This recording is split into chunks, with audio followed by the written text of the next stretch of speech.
O eto, laging napagdidiskusyonan to. Bawal nga ba talagang uminom bago magpatato? At totoo bang nakakapagpamanhid ang alak kaya mas okay na uminom bago magpatato? At yung iba nga habang nasa kalagitnaan ng session, umiinom. Okay, sige, isa-isahin natin. Maraming tao ang naniniwala na kapag uminom ka nga daw ng alak bago magpatato, mababawasan daw ang sakit. Totoo na maaaring mabago ng alak ang pakiramdam mo sa sakit dahil naapektuhan nito ang nervous system. Pero hindi ito tunay na pampamanhid. Sa katunayan, mas marami itong negatibong epekto kaysa benepisyo. Una, lumalabnaw ang dugo. Ang alak ay maaaring magpababa ng kakayahan ng dugo na mamuo. Kapag masyadong maraming pagdurugo habang nagtatrabaho ang tattoo artist, mas nahihirapan siyang makita ng maayos ang balat at ang stencil. Ang resulta, nahihirapan ang tattoo artist na papasukin ang ink sa balat. At dahil doon, mas matagal ang session at mas matagal ka ring magtitiis. Kapag sobra ang pagdurugo at paglabas ng plasma, maaring matulak palabas ang ibang ink habang ginagawa ang tattoo. Posibleng makaapekto ito sa kalidad ng resulta. Pangalawa, mas mataas ang posibilidad ng pamamaga. Dahil dehydrated ang katawan pagkatapos uminom ng alak, maaaring mas maging sensitibo ang balat at mas matagal ang recovery. Kaya kung minsan yung mga tattoo artist na encounter nila na saglit lang nilang dinaanan yung balat, sobra na kung mamaga, nagpapantal na agad. Kaya't posibleng mas hindi pantay ang pagpasok ng ink kapag sobra ang pagdurugo at paglabas ng fluid. Maaring may mga parte na hindi gaanong kumapit ang tinta at mangangailangan pa ng touch-up. Pangatlo at worst case scenario, pwede kang mahilo o himatayin.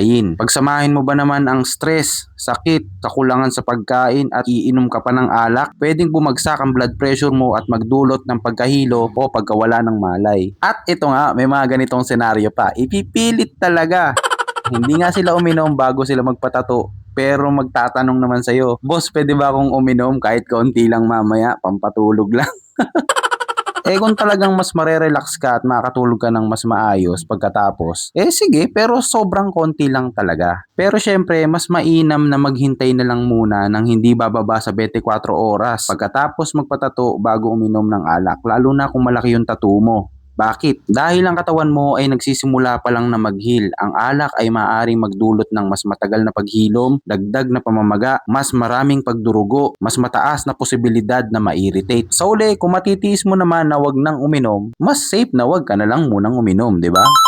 Tiniis mo yung sakit ng ilang oras para lang makuha mo yung gusto mong tattoo. Tapos masisira lang, 'di ba? Kaya mo namang magtiis na wag uminom ng ilang araw eh. So yun, konting sakripisyo, malaki yung maitutulong. Kung gusto mong resulta ay malinis na tattoo at mas maayos na healing, tubig ang inumin bago ang session, hindi alak. Tandaan ang tattoo ay investment sa balat mo habang buhay, kaya dapat malinaw ang isip at handa ang katawan.